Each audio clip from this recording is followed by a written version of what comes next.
오늘은 에브라임입니다. 에브라임. 지난 주에는 므낫세를 살펴봤고요. 오늘은 에브라임인데 출생 배경을 살펴보겠습니다. 창세기 41장 51절, 52절 말씀을 보시면, 요셉이 그의 장남의 이름을 므낫세라 하였으니 하나님이 내게 내 모든 고난과 내 아버지의 온 집 일을 잊어버리게 하셨다 하미요, 차남의 이름은 에브라임이라 하였으니 하나님이 나를 내가 수고한 땅에서 번성하게 하셨다 함이었더라. 아멘. 요셉이 애굽에서 두 아들을 낳았어요. 장남의 이름은 므낫세, 그리고 차남의 이름은 에브라임입니다. 지난 시간에는 우리가 므낫세에 대해서 살펴봤죠. 므낫세의 이름의 의미를 기억하십니까? 예, 잊어버리셨나요? 예, 이제 므낫세의 의미는 잊어버림이라는, 기억하시면 안 돼요. 잊어버림이라는 그런 의미예요. 그러니까 요셉이 그렇게 이름을 지었던 이유는 과거에 형들로 받은 억울함과 그 분노와 상처가 너무 깊었던 거죠. 세월이 흘러서 잃어버린 게 아니고요. 하나님의 비밀한 뜻과 하나님의 구원의 섭리와 주권들을 생각해 보니 이건 역시 하나님의 은혜였구나라는 것들을 믿음 안에서 재해석했기 때문에 그 사건 자체가 잊어버린 게 아니라 상처로 남는 것이 지워졌다라는 그런 의미죠. 어떻게 기억에서 망각이 되겠어요. 근데 믿음으로 해석이 달리 되는 거죠. 하나님의 뜻 안에서 생각이 되니까 이건 역시 하나님의 구원의 또 섭리였고, 또 나를 또 사용하시려는 하나님의 뜻이었고, 나를 연단하시고 훈련시키시려는 하나님의 계획이구나 라는 것들을 믿음의 관점에서 재해석이 될 때 우리는 과거의 그 원망과 또 분노와 상처로부터 비로소 벗어나게 되는 거죠. 그리고 나서 그 차남의 이름을 또 아들을 또 낳았는데 아들의 이름을 에브라임이라고 지었습니다. 지으면서 하나님이 나를 내가 수고한 땅에서 번성하게 하셨다, 이렇게 말하면서 에브라임이라고 했어요. 이 말의 의미는 창성하다라는 그런 의미예요. 그러니까 그 신앙적으로 논리적으로 좀 연결이 되죠. 처음에는 과거의 나를 어떤 마음의 상처와 분노로부터 나를 올감했던 기억의 사슬이 끊겨지게 되니까 앞으로 이게 나아갈 수 있게 되는 거잖아요. 그러니까 창성이라고 하는 것은, 하나님의 은총과 축복이라고 하는 것은 그냥 주어지는 것이 아니라 과거에 묶였던 여러 가지 상처와 고난과 아픔으로부터 그것이 여전히 기억되지만 믿음으로 재해석될 때 우리는 앞으로 축복의 인생으로 나아갈 수 있는 그 계기가 되는 거죠. 그래서 에브라임과 므낫세 에브라임은 그것이 간 짝이고, 그런 이 믿음 가운데 요셉이 두 아들의 이름을 그렇게 이름을 짓게 된 것입니다. 하나님의 축복이라는 것은 과거의 상처에 더 이상 얽매이지 않는 자유함 속에서 임하게 된다라는 교훈을 얻게 됩니다. 여러분, 과거의 상처와 아픔으로부터 예수 그리스도의 이름으로 자유케 되시는 그런 은혜가 있기를 원합니다. 그 축복이 여러분을 더욱더 과거의 상처로부터 벗어날 때 하나님의 에브라임의 축복, 창성하게 하는 축복이 있으실 줄로 믿습니다. 그리고 나서 이제 에브라임을 또 야곱이 축복을 하는데요. 지난번에도 므낫세 할 때 살펴보았듯이 므낫세가 장자죠. 요셉에게 있어서. 에브라임은 차남인데, 그래서 야곱의 오른손에 맞게끔 므낫세를 그 머리를 향하게 하고 에브라임을 그렇게 했는데, 아시다시피 야곱이 하나님의 뜻을 깨닫고 나서 왼손과 오른손을 어긋맡겨서 그렇게 축복하면서 머리에 안수하면서 축복을 하지 않습니까? 요셉이 아버지 그리하지 마소서. 이 므낫세가 바로 장남입니다. 이렇게 하면서 억지로 팔을 옮기려고 했는데 야곱이 아들아 나도 안다 나도 안다 하면서 이것이 하나님의 뜻임을 이게 이야기합니다. 그 대목을 읽어보면 창세기 48장 19절 20절 말씀 보시면 그의 아버지가 허락하지 아니하며 이르되 나도 안다 내 아들아 나도 안다 그도 한 족속이 되며 그도 크게 되려니와 그의 아우가 그보다 큰 자가 되고 그의 자손이 여러 민족을 이루리라 하고 그날에 그들에게 축복하여 이르되 이스라엘이 너로 말미암아 축복하기를 하나님이 내게 에브라임 같고 므낫세 같게 하시리라 하며 에브라임을 므낫세보다 앞세웠더라. 예. 그러니까 므낫세가 장자인데 요셉에게 있어서 갑자기 그 에브라임이 장자의 축복을 받게 되는지 므낫세는 왜 밀려나게 됐는지에 대해서 성경이 이유를 밝히지 않아요. 그냥 하나님의 뜻입니다. 하나님의 주권이에요. 하나님의 주권이죠.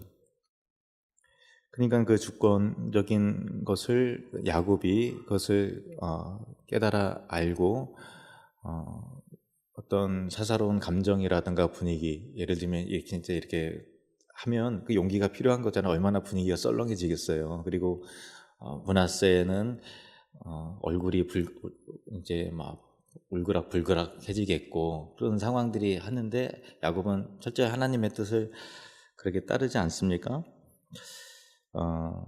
이게 이 야곱의 이러한 점은 그 이삭하고 대조가 돼요. 여러분 이삭이 에서와 야곱이 그 복중에 있을 때 큰 자가 어린 자를 섬기리라 이렇게 하나님이 말씀하신 내용을 그 이삭도 알고 있는데 자기 마음에는 에서가 마음에 드는 거예요. 에서가 더 듬직하고 씩씩하고 또 나에게 별미를 더 많이 갖다 주고 또 어떤 육신적인 관점으로 효도를 더 많이 하고 그러니까 이삭은 하나님의 뜻을 알고 있었지만 누구를 축복합니까? 에서를 축복하죠. 하나님의 뜻은 야곱을 향하고 있었는데 이삭은 그렇게 하지 않았어요. 그래서 결과적으로는 그렇게 했을 때 있게 되는 어떤 그 상처와 아픔과 그런 것에 대해서 야곱은 어려서 충분히 경험을 했던 것이죠. 아마 이 야곱이 담대하게 이 둘째 차남을 장자로서 축복을 하게 된 그 용기를 내고 그 믿음의 결단을 하게 되는 계기 중에 하나는 과거 이삭 자기 아버지의 어떤 그 잘못된 축복으로 인한 그런 것들이 교훈이 틀림없이 되었을 것입니다. 그러니까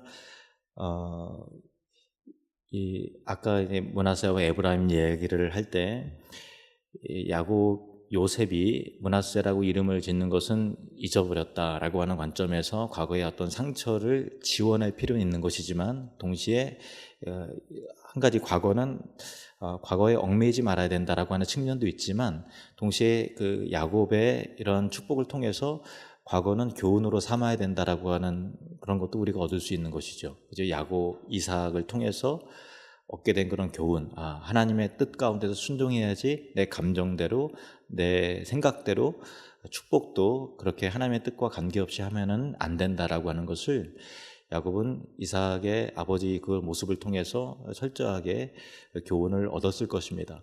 그러니까 과거는 우리에게 있어서 계속해서 교훈을 안겨주고 또 그것이 내 믿음과 신앙이 더욱더 담대하게 그리고 또 성숙할 수 있도록 우리가 발판을 삼아야 돼요. 그러니까 과거에 있었던 것이 다시 반복되지 않도록 더 성숙한 믿음으로 나아가는 그런 작용이 되어야 한다라는 것입니다.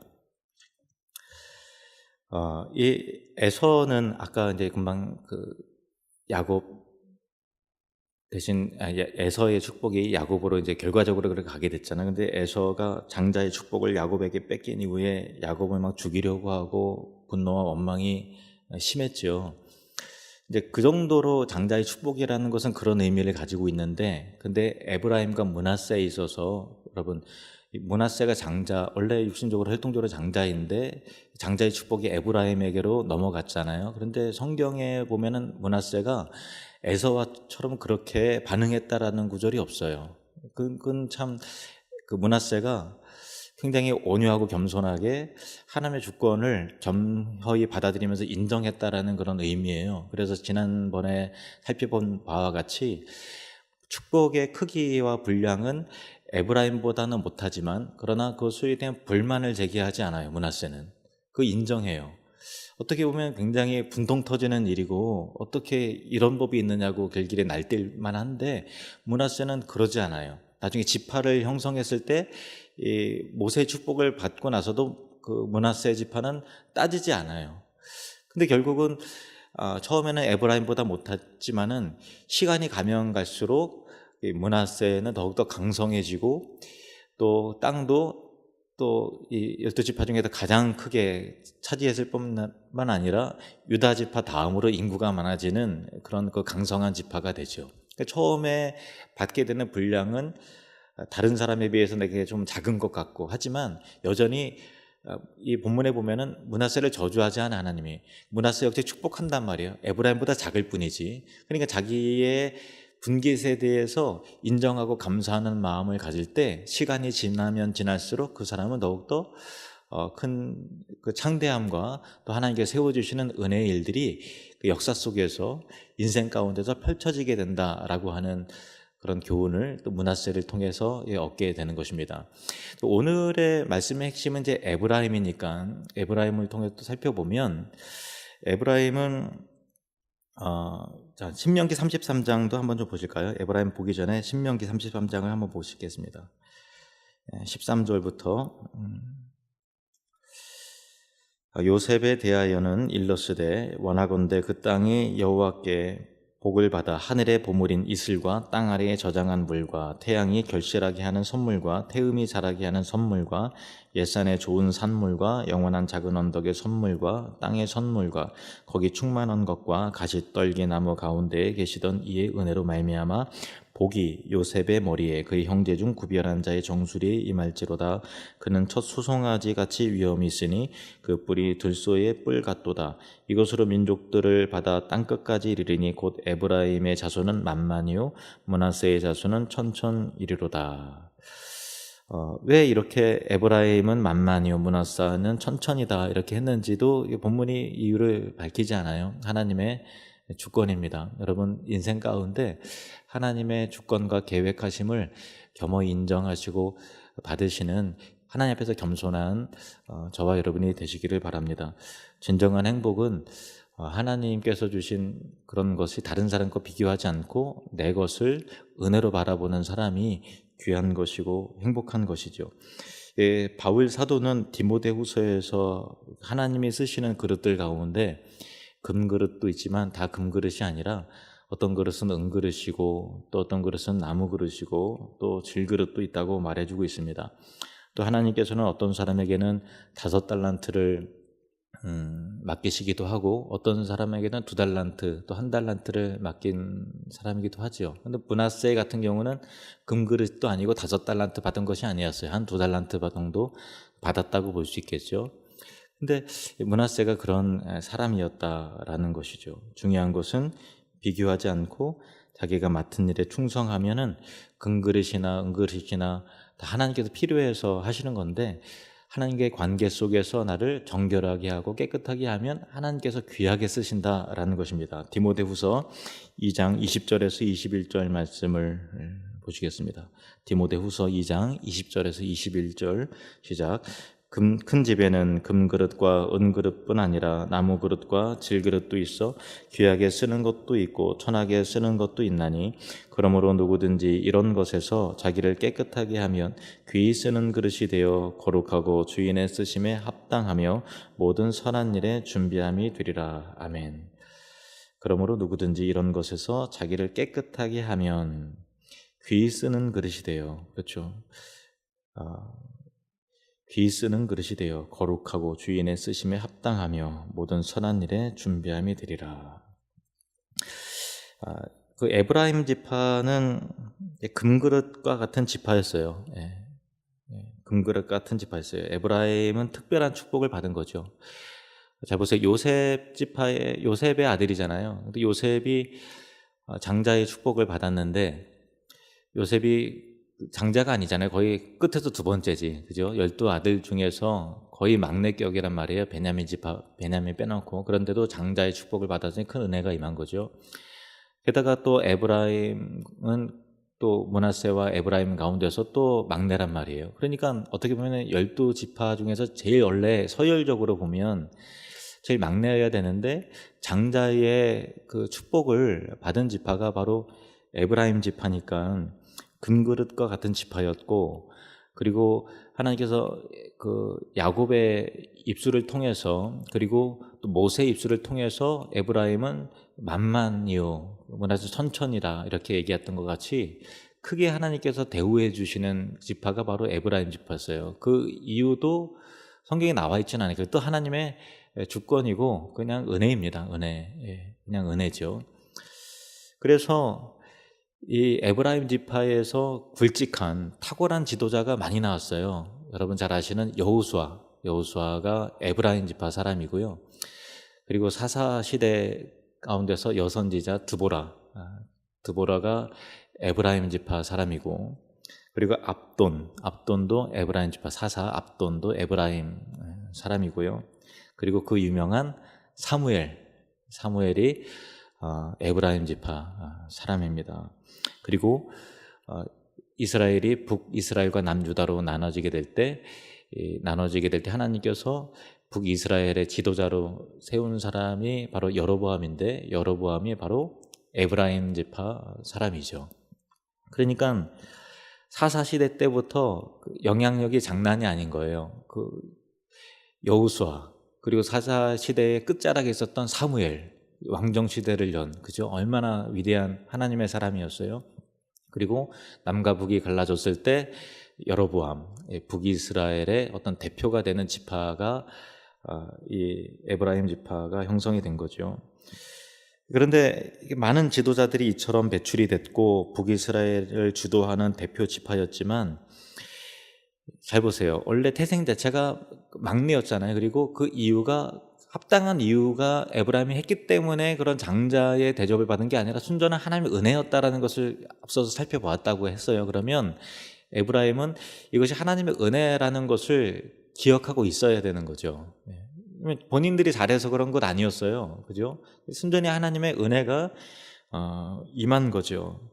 그런데 에브라임은 그것이 어떻게 생각했는가 하면은, 이제 처음에는 내가 막났는데 이렇게 하나님이 나를 축복하셨구나라는 그런 감정이 있을지 모르겠지만, 점점 나아가면서 그것이 나는 장자의 지파다라고 하는 어떤 그 마땅한 권리와 지위라고 생각한 거예요. 마땅한 권리와 지위, 특권이라고 생각을 했고, 그것이 우월감과 자만심을 갖게 했습니다. 한마디로 교만했다라는 거예요. 그래서 그 위대한 지도자들이 많이 나왔음에도 불구하고 에브라임 지파 자체를 봤을 때는 별로 질이 안 좋아요.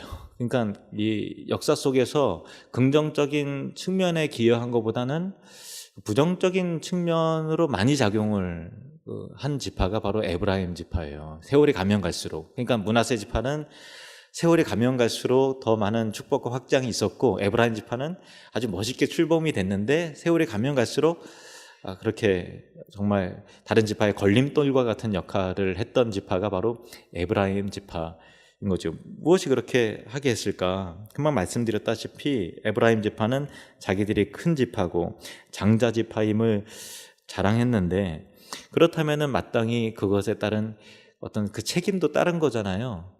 어떤 인격과 책임이 따르야 되는 것인데 그냥 그 지위 자체만을 누리려고 했고 존중을 받으려고 했던 거예요. 그래서 다른 지파가 자기들이 인정해 주기만을 바래. 아무것도 안 하면서 나는 장자다, 나는 그런 거에 대한 인정을 받길 원하는 심리가 계속해서 깔려 있는 거예요. 그래서 사사시대 때 보면은 다른 지파들이 다 마음을 모을 때 에브라임 지파는 안 움직여요.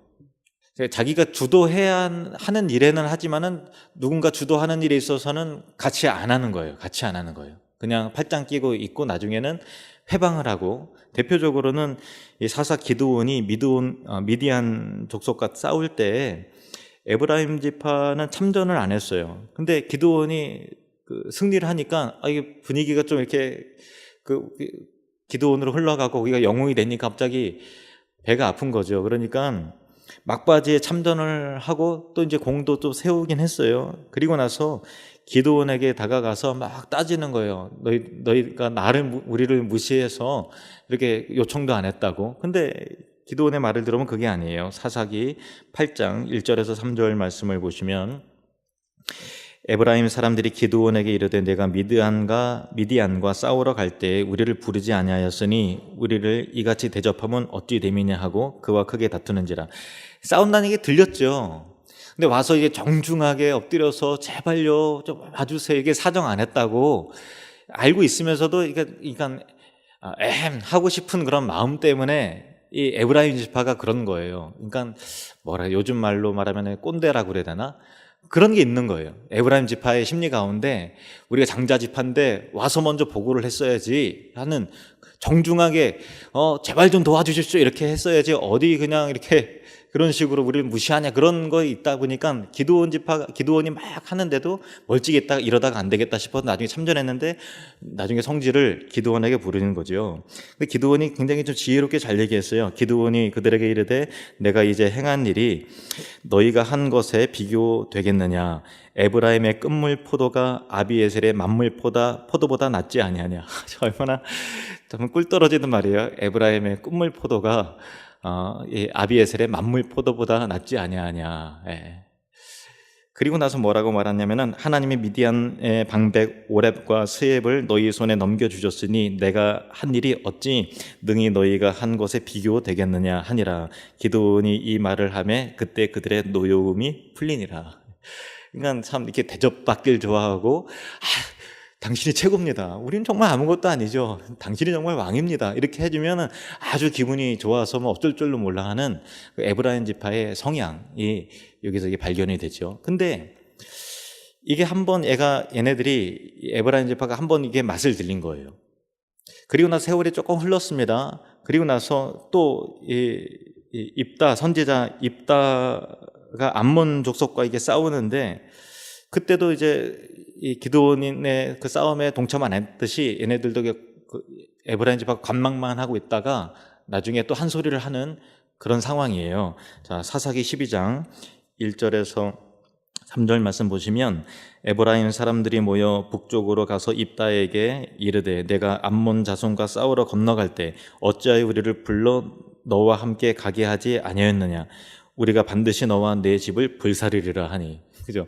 사실 다 들었는데도 와서 그래도 정중하게 요청을 했어야지 이렇게 하는 그런 심리가 있는 거예요. 모르긴 뭘 몰라요. 근데 이때 입다는 앞에 기드온은 아유 별 말씀을요, 당신이 최고입니다 이렇게 했어야 되는데 입다는 이것 때문에 이렇게 해서 화가 난 거예요. 화가 나서 길르앗 자손들을 다 모읍니다. 2절부터 3절 말씀 보시면 입다가 그들에게 이르되 나와 내 백성이 암몬 자손과 크게 싸울 때 내가 너희를 부르되 너희가 나를 그들의 손에서 구원하지 아니한 고로 나는 너희가 도와주지 아니하는 것을 보고 내 목숨을 돌보지 아니하고 건너가서 암몬 자손을 쳤더니 여호와께서 그들을 내 손에 넘겨주셨거늘 너희가 어찌하여 오늘 내게 올라와서 나와 더불어 싸우고자 하느냐 하니라.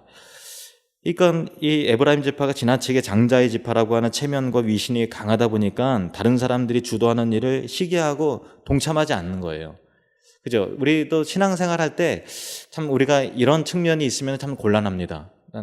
뭔가 내가 주도해야만 그 일에 참여하고 주도하지 않을 때는 관망만 하려고 하는 습관을 가지면 안 되는 거죠. 그런데 에브라임 지파가 그렇게 했다는 거예요. 그러다가 나중에 계속 이러쿵저러쿵 말을 해요. 뒤에서 이러쿵저러쿵 말을 하고 시기하고 비판하고 그런 일을 하는 거죠. 그런데 이래서 에브라임 지파가 결국은 이제 쇠락을 하게 되는데 화가 난 입다가 길르앗 사람들은 대부분 갓지파 사람들이에요. 갓지파 사람들을 소집을 해서 동원해서 에브라임과 싸우기 시작합니다. 그래서 동족 상잔에 비극이 일어나요. 거기에서 입다가 화가 난 거예요.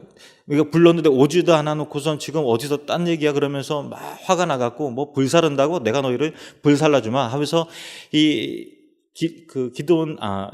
입다가 이 길르앗 사람들을 다 끌어들여서 하는데 길앗 사람들이 요단강 나루터에 장악을 하고서 에브라임 사람들이 막 이제 죽음을 피하기 위해서 막 도망가다가 이제 강을 건너야 되는데, 이제 그 에브라 같은 민족 동족이니 12지파니까 외모 가지고는 모르잖아요. 그러니까 시볼렛이라고 발음을 해라, 시볼렛 해봐라 그러면은 시볼렛 안 하고 시볼렛, 이 우리식으로 말하면 쌀 해봐 그러면 살 이러면은 너 그러니까 이렇게 해갖고 이 다 발음이 안 돼. 사투리가 섞이니까 억양으로 다 죽였어요. 그래서 죽은 사람이 뭐냐면은 42,000명이나 에브라임 지파가 죽었어요. 그러니까 처음에는 기도원의 시절에 하니까 그게 통했는데 이게는 안 통하는 거예요. 우리가 하나님 앞에서 어떤 지위와 영광과 축복을 받았을 때 그것이 축복을 은혜라고 생각을 해야 돼요. 우리가 정말 하나님 앞에서 많은 어떤 하나님께서 직분이라고 하는 지위를 그 어떤 위치를 받을 수가 있고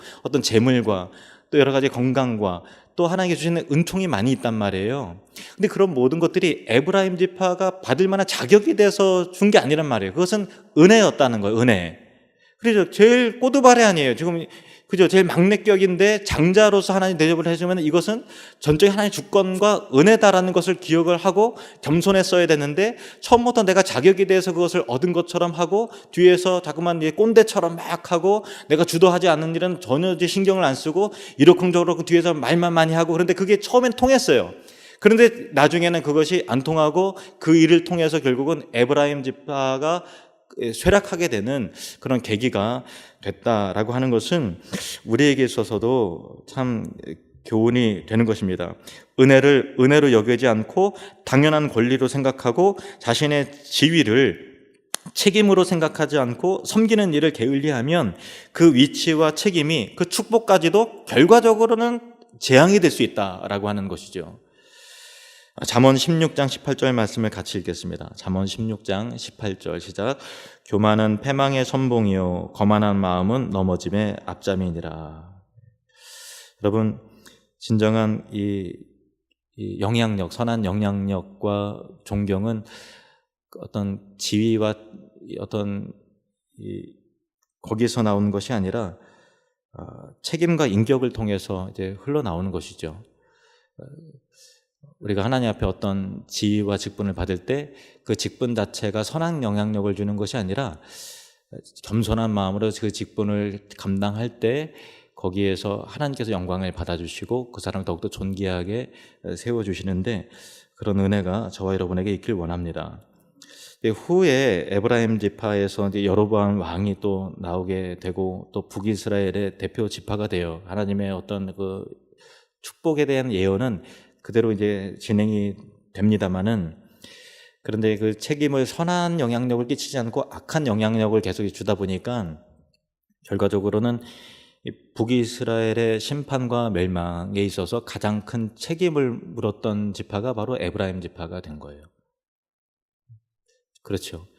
하나님께서 대표가 되는 지파로 세웠으면 하나님의 뜻 가운데서 하나님을 경외하는 그런 영향력을 끼쳐야 되는데 오히려 감염을 시키고 타락을 시키고 하는 그런 거다 보니까, 그래서 이사야 28장 3절에 북이스라엘을 책망을 하시면서 그 대표되는 에브라임을 향해서 이렇게 말합니다. 이사야 28장 3절 같이 읽겠습니다. 시작. 에브라임의 술 취한 자들의 교만한 면류관이 발에 밟힐 것이라.